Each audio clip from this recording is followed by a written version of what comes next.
Break के बाद एक बार फिर आप सभी का बहुत स्वागत है। नमस्कार, मैं सोनाली और आप देख रहे हैं केकेडी न्यूज। रुक करते कुछ खास खबरों की ओर। ये खबर गोवारा से है, जहां हरे राम सिया राम की संगीतमय धुन के साथ भ्रमण किया गया है। बता दें, कई सालों से यहां की सीताराम प्रभात फेरी मंडली की भक्त सुबह 4 बजे से विभिन्न धार्मिक भजनों के साथ नगर भ्रमण के लिए निकलती हैं। कई लोग सुबह ढोल मंजीरे सहित रामधुन भजन को सुनकर अपने दिन की शुरुआत करते हैं।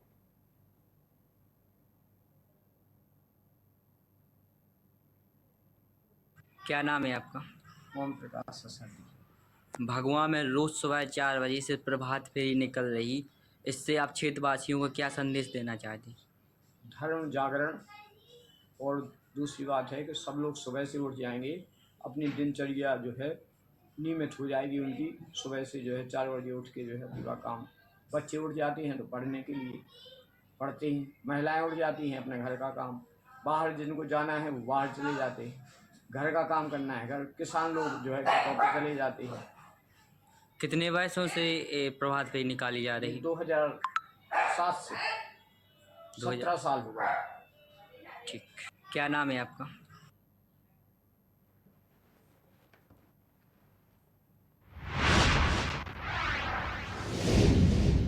रुक करते हैं अगली खबर की ओर। ये खबर अमरोहा से है, जहां हसनपुर क्षेत्र के सेखोपुर झकड़ी में भीम आर्मी आजाद समाज पार्टी काशीराम की संयुक्त मीटिंग का आयोजन किया गया। इस दौरान सभी गांव वासियों को चंद्रशेखर आजाद की नीतियों को बताया गया, जिसमें पार्टी और संगठन को मजबूती दिलाने के लिए सभी लोगों से अपील की गई, जिसमें मंडल के पदाधिकारी पिंटू प्रधान, मंडल अध्यक्ष भीम आर्मी पुष्पेंद्र राणा सहित अन्य पदाधिकारी मौजूद रहे।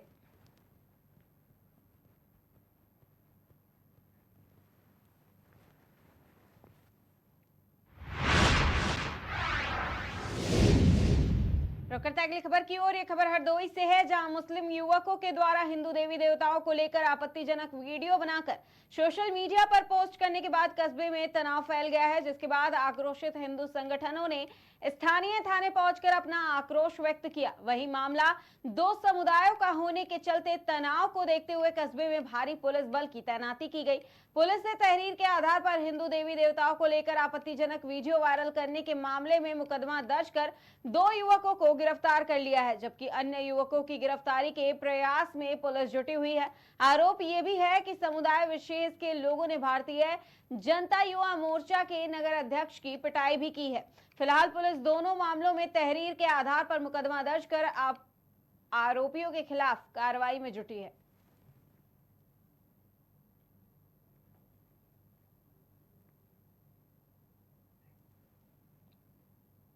भाई साहब, कल रात में हमारे एक पार्टी के कार्यकर्ता ने हमको एक वीडियो दिखाया, जिसमें हमारे हिंदू देवी देवताओं के पूर्ण वीडियो फोटोज बना के इंस्टाग्राम अकाउंट पे वायरल किए जा रहे थे, जिसमें एक मोहल्ला खालसा निवासी जुनैद सिद्दीकी नाम का व्यक्ति था जो वायरल कर रहा था। फिर हम लोगों ने लगभग 50 लोगों ने इकट्ठे होकर उसकी एप्लीकेशन दी और थाना अध्यक्ष जी ने उसको गिरफ्तार कर लिया। गिरफ्तार करने के बाद में उस पर उचित कार्रवाई की जा रही थी। इसी प्रकरण में हम लोग यहाँ आए थे। उसके बाद हम लोग यहाँ से निकल रहे थे तो हमारे साथ में 2 युवक और थे और एक लड़का बाइक से जा रहा था, उसको रोक के और उसके साथ मारपीट गई। फिर हमें रोका गया और हमारे साथ भी मारपीट की गई, इसलिए क्योंकि हम लोगों ने यहाँ आके और हिंदू समुदाय की जो फोटो वायरल हो रही थी उसकी एप्लीकेशन दिलाई थी। हम लोग आगे थे, इसलिए इन लोगों ने हम लोगों के साथ में मारपीट की है। ये एक आलम है, सय आलम है, एक परवेज आलम है, पुत्र इशरत अली नवाबगंज के निवासी हैं, एक फुल्लू है जो गल्ला व्यापारी हैं। इसीलिए कि हम लोग जो है हिंदू देवी देवताओं की जो फोटो वायरल हुई थी उसमें हम 4-5 लोगों ने आगे आकर और उसकी एप्लीकेशन दिला के तहरीर दिलाई और उसको गिरफ्तार कराया लड़के को। वो इनका रिश्तेदार है, इसलिए इन्होंने हम लोगों के साथ मारपीट की है। कि कुछ विशेष समुदाय के लोग हमारे हिंदू देवी देवताओं के साथ अलग अलग तरीके से वीडियो और फोटो को डिलीट करके एडिट करके डालते हैं इंस्टाग्राम पेज पर, फेसबुक पेज पर, जिससे हिंदू समाज की भावना आहत होती है। उसी क्रम में हमारे पास विश्व हिंदू परिषद और बजरंग दल के कार्यकर्ताओं का कल शाम को फोन आया और बोला गया है कि इस पे कार्रवाई नहीं की जा रही है। हमने आज सुबह एडिशनल साहब को सुबह 9 बजे अवगत कराया और बोला है कि जो भी समाज के लोग हैं सभी लोग बहुत ज्यादा आक्रोशित हैं। सभी लोग मिलके अगर विशेष समुदाय के लोगों पे जो हमारे हिंदू देवी देवताओं के साथ गलत तरीके से फोटो डाल रहे हैं उन पे अगर कार्रवाई नहीं की गई तो हम सभी लोग एक होकर यहाँ पे बड़ी से बड़ी संख्या में कार्रवाई करेंगे, प्रशासन के विरुद्ध भी। और जो विशेष समुदाय के लोग हैं अगर वो भी नहीं अभी समझ में आए तो उनके साथ भी कार्रवाई करेंगे। अगर नहीं मानी जाएगी तो हम सभी लोग यहाँ पे एक साथ होके उनके घर पे भी प्रशासन के माध्यम से और अपने समाज के माध्यम से उन पे कार्रवाई करने का प्रयास करेंगे। पुलिस ने अभी तक कोई कार्रवाई की है? पुलिस ने कल शाम से कोई कार्रवाई नहीं की थी, लेकिन सुबह जैसे ही 9 बजे हमने एडिशनल साहब को फोन किया, उसके बाद पुलिस कार्रवाई कर रही है। कुछ लोगों को गिरफ्तार कर लिया है, कुछ लोगों को अभी भी गिरफ्तार ढूंढ रही है। जैसे ही कार्रवाई करने के बाद अगर गिरफ्तार नहीं किया जाता है तो हम प्रशासन को समय देंगे 24 घंटे 48 घंटे अपने ऊपर अधिकारियों से बात करके। अगर उन सभी लोगों को, अपराधियों को नहीं पकड़ा जाएगा तो विश्व हिंदू परिषद बजरंग दल समाज के सभी लोगों को साथ में मिलकर यहाँ पे आंदोलन करेगा। जब तक उनकी गिरफ्तारी नहीं होगी तब तक ये धरना नहीं बंद होगा। भाई साहब, कल रात में हमारे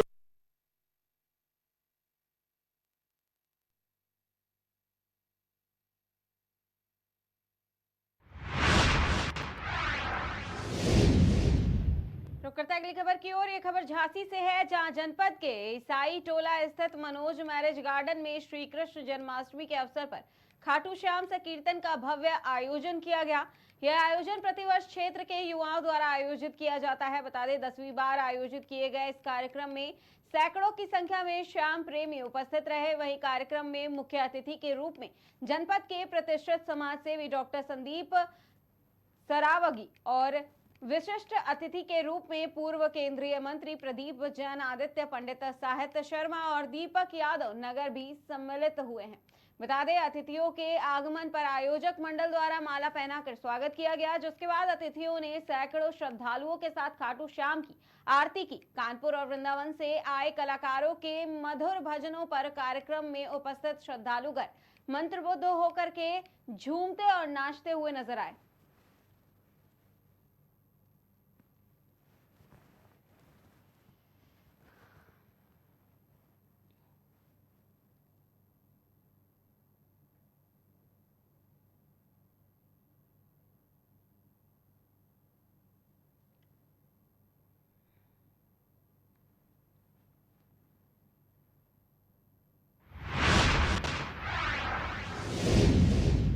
करता है अगली खबर की ओर। ये खबर जनपद हापुड़ से है, जहां झोला छाप डॉक्टर और पैथोलॉजी लैबों की भरमार है, जिस पर हापुड़ स्वास्थ्य विभाग मेहरबान नजर आ रहा है, क्योंकि इन पर कोई कार्रवाई नहीं की जाती है। मामला जनपद के थाना सिंभावली क्षेत्र का है, जहां पर एक डॉक्टर बिना किसी रजिस्ट्रेशन नंबर और डिग्री के खुले में दुकान खोलकर बैठा है, जो कि लोगों की जिंदगी से खिलवाड़ कर रहा है। बता दें डॉक्टर बिना MBBS और बिना MD एलोपैथी और देसी दोनों तरीके का इलाज करता है। साथ ही डॉक्टर पत्रकारों की धमकी भी देता है, जिसका वीडियो सोशल मीडिया पर वायरल हो रहा।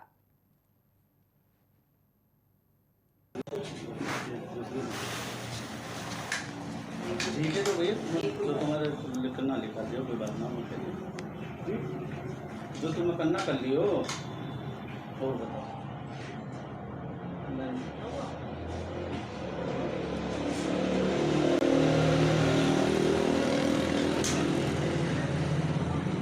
जो पत्रकार महोदय, क्या नाम है उनका? देविंदर। देविंदर। कौन सी न्यूज़ में? हमारे उजाला जाकर पूछो भैया। जो दूसरे बता रहे थे वो जागरण वाले? हाँ दोनों को बता रहा हूँ। देविंदर शाहजहाँपुर में है, मंदिर की आड़त में है। यहाँ पे थाने में कौन है, कहाँ पे गए थे आप? भैया ने फोन ना उठाया, किसी काम से लग रहे। देविंदर नाम है, देविंदर। नंबर दो मुझे। अब उन्होंने कह दिया, मैंने नंबर ले लिया, उनको मैं बात कर लूँगा। जाओ आप नंबर तो दो। हाँ मैंने बता दिया, आप शाम के टाइम बात कर लेंगे आपसे। उन्होंने कह दिया कार्ड ले लो मेरे भाई हैं सगे उसमें। वो बात आपकी ठीक है, ठीक है जी। हाँ। आज का जो कानून है, जो पुलिस फोर्स में है, सिर्फ अपनी गाड़ी पे वही लिखवा सकता, भैया भी नहीं लिखवा सकता। क्या चीज़ लिखवा सकता? पुलिस कोई भी चीज़ है, हमने तो कोई लिखवाई नहीं था। नहीं एक बात कह रहे हैं, मेरा कहने का मतलब है, आप जो पत्रकार वालों की आड़ में ये काम कर रहे हो, मेरा कहने का मतलब है वो अपना काम कर रहे हैं, आप अपना काम अपने स्तर पर सही करके चलो। हम अपने सही करके चलेंगे। या मैं गलत बोल रहा हूँ तो साहब बताओ। सही है तो हम अपना कर लेंगे। और बताओ हम कल को लगा। कितना समय होगा आपको यहाँ पे?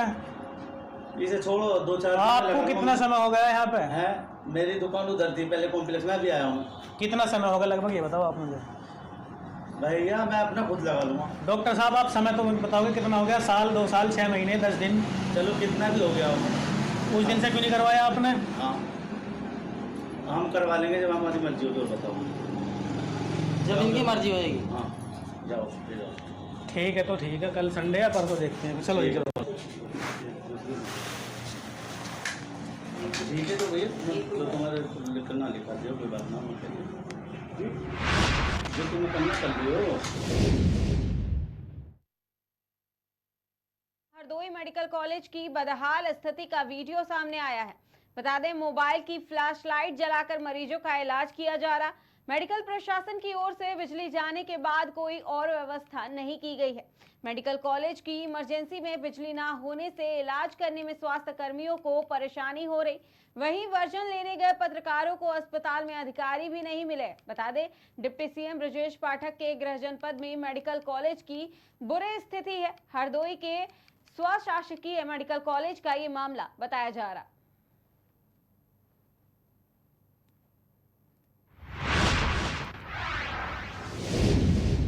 रुक करते हैं अगली खबर की ओर। ये खबर फिरोजाबाद से है, जहां शिक्षिका हत्याकांड का पुलिस ने खुलासा किया है। बता दें, मृतक शिक्षिका की करीबी कार्यकर्ती ही मास्टरमाइंड निकली है। बता दें, मृतक शिक्षिका के 50 लाख रुपए आंगनबाड़ी कार्यकर्ती सीमा यादव पर थे। मृतका द्वारा 50 लाख रुपए का बार बार तगादा करने पर मौत के घाट उतार दिया गया था। पुलिस ने हत्या को अंजाम देने वाली हत्यारोपी को गिरफ्तार कर लिया है। मामले की मास्टरमाइंड सीमा यादव की तलाश में पुलिस टीम जुटी हुई है।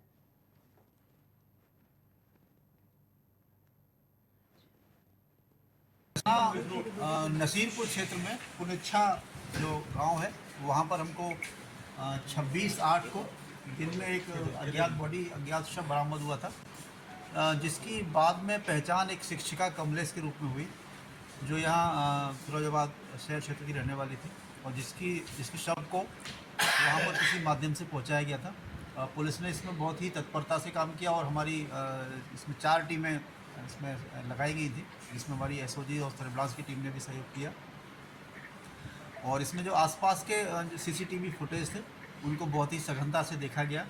क्षेत्राधिकारी सिरसागंज के नेतृत्व में सारा काम ये हुआ, जिसमें मौके से कुछ दूरी पर एक गाड़ी जाती हुई दिखी थी जो संदिग्ध थी। उसको पुलिस ने ट्रैक किया और उस गाड़ी के माध्यम से ही जो गाड़ी का तत्कालीन ओनर, उससे बात की गई। उसने बताया कि वो गाड़ी किसी अन्य व्यक्ति को उसने दी है चलाने के लिए। इस प्रकार से वो थर्ड उसका जो ओनर जिसके पास वो गाड़ी थी, जिसका नाम बिल्लू और सागर है, जो एक इसका मैकेनिक है मोटरसाइकिल वगैरह का। आज पुलिस थाना नसीरपुर पुलिस ने उस बिल्लू को गिरफ्तार किया है और बिल्लू ने इस घटना में स्वयं की संलिप्तता सहित विस्तार से पूरी घटना बताई है। उसने जो पूछताछ में बताया है उसके अनुसार जो मृतका कमलेश थी, ये इसकी एक सहेली जिसका नाम सीमा यादव है, जो प्रॉपर्टी का और पैसों का कुछ लेन देन का भी काम करती है। उसको धीमे धीमे मृतका कमलेश ने लगभग 30 से 35 लाख रुपया लंबे समय में दिया था उसके पास, कि उसको कई जगह पर उनको इन्वेस्ट कर देगी वो। उसको कमलेश को अपनी बेटी की शादी के लिए उन पैसों की आवश्यकता थी, तो उसने उन पैसों को उससे वापस मांगना शुरू किया, जिसको वो टाल मटोल कर रही थी लगातार सीमा। और इसी क्रम में इन लोगों ने सीमा के साथ में बिल्लू और 2 इनके अन्य साथी, उन्होंने योजना बनाई कि इसको बुला के इसकी हत्या कर देंगे और इस पैसे से इनको मुक्ति मिल जाएगी। इसी क्रम में सीमा ने इसको कमलेश को फ़ोन करके एक नियत स्थान पर बुलाया, जहां पर बिल्लू अपनी एक i10 गाड़ी जो लाल कलर की थी उसको लेके आया था और उसमें बिल्लू के साथ में उसका साथी हरिशंकर भी था। इन्होंने पूर्व से ही तय किया था कि आगे चल के इसको बिल्लू का एक साला जिसका नाम टीटू है वो इनको आगे मिलेगा और उसको कमलेश को इन्होंने उसी गाड़ी में बिठा लिया और आगे जाके इसका बिल्लू का साला टीटू मिला जो उस गाड़ी में सवार हो गया। इस प्रकार उस गाड़ी में मृतका के अलावा सीमा, हरिशंकर, टीटू और बिल्लू, ये 4 लोग थे। गाड़ी में ही इन्होंने पीछे की सीट पर उस महिला की गला दबाकर उन्होंने हत्या की और उसको एकांत में जंगल में जाके उस सबको छोड़ा। ये इस प्रकार ये बिल्लू की गिरफ्तारी हुई है और इस घटना का अनावरण पुलिस के द्वारा किया गया है। इसमें हमारी टीम ने बहुत ही मेहनत से कार्य किया था। इसके लिए उनको वरिष्ठ पुलिस अधीक्षक महोदय की ओर से उनको पुरस्कार की घोषणा भी की गई है। और ये जो हमारी टीम है उन्होंने इसमें अच्छा किया है, इसके लिए उनकी प्रशंसा। नसीरपुर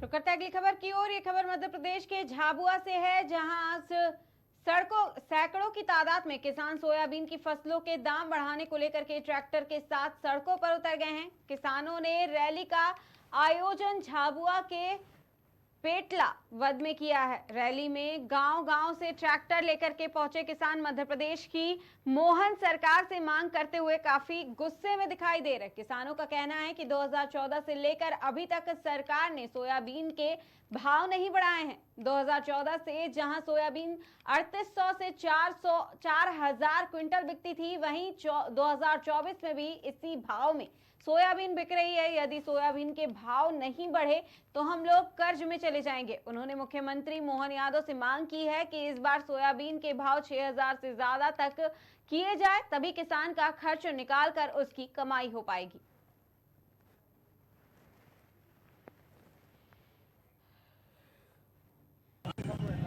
हम चाहते हैं कि हमारे किसानों का सोयाबीन 6000 हो। अभी बहुत निचले स्तर पर है, जहां हमारा खर्चा भी नहीं निकल रहा। हमने मोदी जी को यहाँ से 29 के 29 सीटें दी, उसके बाद भी हमारी सुनने को तैयार नहीं है सरकार। हम कोई राजनीति नहीं करना चाहते, मेरा संगठन कोई राजनीतिक नहीं है, ना मैं राजनीति जीवन में करूँगा। मैं सब किसानों से हाथ जोड़ के ये निवेदन करता हूँ कि आप भले अध्यक्ष पद रख लें, मैं आपके साथ कंधे से कंधे मिला के चलूँगा। आप सहयोग करें, हमारी मांग जायज़ है। हम घर में बैठे रहेंगे तो हमारी सुनेगा कौन? हमारे बच्चों को भूखा रख के हम पार्टियों के साथ कैसे जा सकते हैं? जब समय आएगा पार्टी के साथ जाने का तो आप निश्चित ही जाइए। हम किसी पार्टी से कोई हमारा ताल्लुकात नहीं रखते हैं। आप अपने स्तर पे जैसा भी बने, पेटलात में ट्रैक्टर लेके परसों के दिन सुबह 11 बजे तहसील ग्राउंड में हमें इकट्ठा होना है और पूर्ण जोर के साथ हमें ज्ञापन अर्पित करना है, ताकि हमारे मांगे पूरी हो सके। हित की बात करते हैं, वो कहीं भी आपके आंदोलन में या इस रैली में नजर नहीं आ रहे हैं। वो अभी चुनाव नहीं है तो कोई सी भी पार्टी के लोग नहीं आएंगे। हम तो ये चाहते हैं कि समस्त किसान आए, किसान अपने को बीजेपी या कांग्रेस या अन्य किसी दल का ना समझे। हमें किसी भी पार्टी की जरूरत नहीं है, ना हमें किसी नेता की जरूरत है। हमारी तो एक संवैधानिक मांग है, हमारी धरातल की मांग है, हमारी मांग सुनी जाए। हमें कोई राजनीति नहीं करना। जो भी नेता भी आए तो किसान बन के हमारे साथ आए, हमारी मांगे ऊपर ले जाए। हम तो यही चाहते हैं। हम कभी भी राजनीति करना चाहते ही नहीं। हमें तो बस हमारे किसानों का हक चाहिए। जय जवान जय किसान। हम चाहते हैं कि हमारे किसानों का सोयाबीन 6000 हो। अभी बहुत निचले स्तर पर है, जहां हमारा खर्चा भी नहीं निकल रहा। हमने मोदी जी को यहाँ से 29 के 29 सीटें दी, उसके बाद भी हमारी सुनने को तैयार नहीं है सरकार। हम कोई राजनीति नहीं करना चाहते, मेरा संगठन कोई राजनीतिक नहीं है, ना मैं राजनीति जीवन में करूँगा। मैं सब किसानों से हाथ जोड़ के ये निवेदन करता हूँ कि आप भले अध्यक्ष पद रख लें, मैं आपके साथ कंधे से कंधे मिला के चलूँगा। आप सहयोग करें, हमारी मांग जायज़ है। हम घर में बैठे रहेंगे तो हमारी सुनेगा कौन? हमारे बच्चों को भूखा रख के हम पार्टियों के साथ कैसे जा सकते हैं? जब समय आएगा पार्टी के साथ जाने का तो आप निश्चित ही जाइए।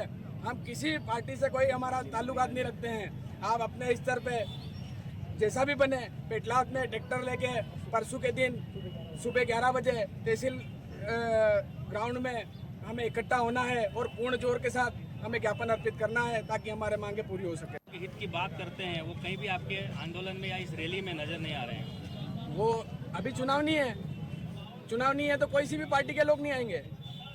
हम तो ये चाहते हैं कि समस्त किसान आए, किसान अपने को बीजेपी या कांग्रेस या अन्य किसी दल का ना समझे। हमें किसी भी पार्टी की जरूरत नहीं है, ना हमें किसी नेता की जरूरत है। हमारी तो एक संवैधानिक मांग है, हमारी धरातल की मांग है, हमारी मांग सुनी जाए। हमें कोई राजनीति नहीं करना। जो भी नेता भी आए तो किसान बन के हमारे साथ आए, हमारी मांगे ऊपर ले जाए। हम तो यही चाहते हैं। हम कभी भी राजनीति करना चाहते ही नहीं। हमें तो बस हमारे किसानों का हक चाहिए। जय जवान जय किसान। हम चाहते हैं कि हमारे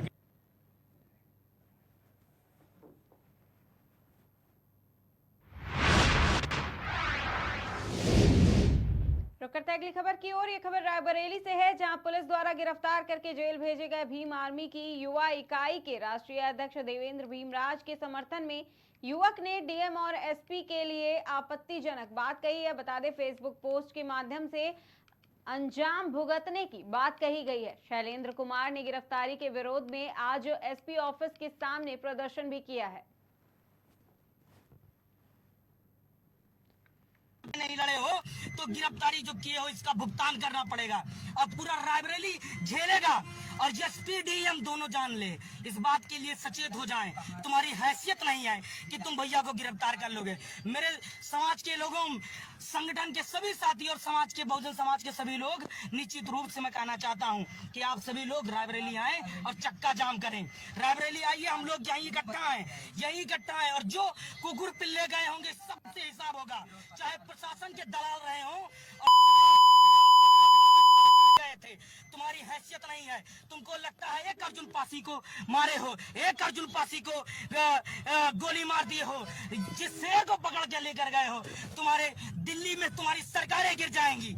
तुम्हारी हैसियत नहीं है कि इस तरीके की चीजें कर जाओगे।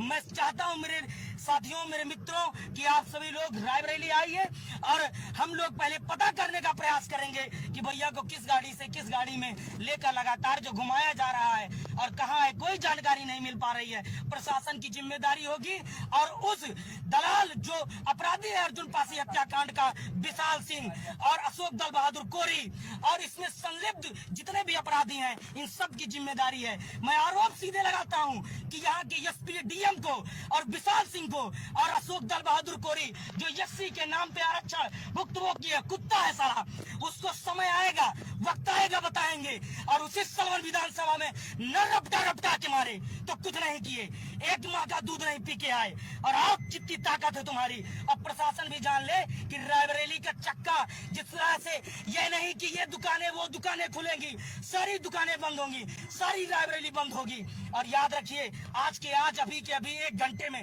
ये नहीं पता चलता तो रायबरेली, ये याद रखिए कि जाम मिलेगा। प्रशासन की जिम्मेदारी है, प्रशासन की सरी दर्ज मुड़ेगा। आप सभी लोग आइए और पूरी ताकत से आइए। हम एसपी से पूछते हैं, डीएम से पूछते हैं कि भाई कहाँ हैं, कैसे हैं, किस हालत में है और कौन लेकर गया है। और सीधे प्रशासन ने अगवा किया है और जिन दलालों के चक्कर में अगवा किए हो, सारा हिसाब करेंगे। साथियों, आप सभी से निवेदन है कि आप ज्यादा से ज्यादा संख्या में नहीं लड़े हो तो गिरफ्तारी जो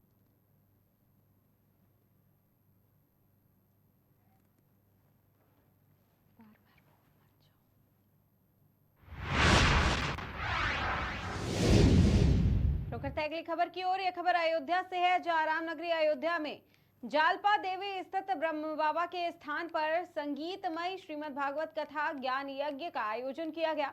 बता दें, अयोध्या धाम स्थित ब्रह्म बाबा की स्थान पर श्रीमद् भागवत कथा कर भव्य कलश यात्रा निकाली गई, जिसके बाद 30 अगस्त तक चली। वहीं पूर्ण आहुति के बाद भव्य भंडारे का आयोजन भी किया गया, जिसमें कथा व्यास आचार्य रामदास, अयोध्या धाम व्यवस्थापक इंद्र कुमार दास, पीएन सिंह और अन्य लोग शामिल हुए।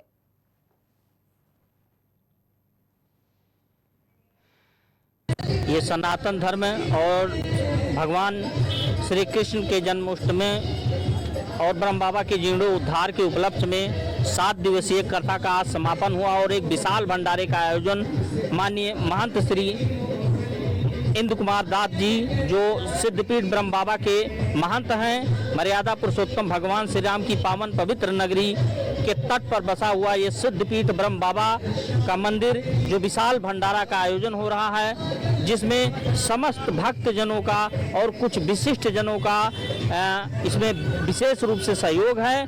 और जो महाराज जी लगातार 25 वर्षों से भंडारा करा रहे हैं, जन कल्याण की भावना से ये कार्य कर रहे हैं। हम चाहते हैं कि ईश्वर इनको यथाशक्ति बनाए रखें, लगातार सनातन धर्म के लिए और मानव कल्याण के लिए हमेशा समाज में तत्पर रहें और एक सीख जो है समाज को अच्छाइयों पर और अपने धर्म के प्रति लोगों को सजग करने के लिए हमेशा मार्ग प्रशस्त करते रहें। मेरा नाम जयसराज यादव है, मैं महंत जी का भक्त हूँ मैं आता जाता रहता हूँ, उनके आशीर्वाद लेता रहता हूँ महाराज जी का, और हमें बड़ी अत्यंत प्रसन्नता हुई। इतने विशाल कथा का आयोजन है, इतना विशाल 7 दिवसीय कथा का आज समापन हुआ, जिसमें बहुत दिव्य और भव्य इन्होंने जो अलौकिक दृश्य आज देखने को मिल रही है वो वास्तव में बहुत ही अलौकिक है, अद्भुत है, दिव्य है, और दिव्य भंडारे का नज़ारा लेते रहें। सभी भक्त जनों से निवेदन है कि सभी प्रसाद ग्रहण करते रहें और अपना सहयोग भी बनाते रहें। जय सीताराम। ये सनातन धर्म है और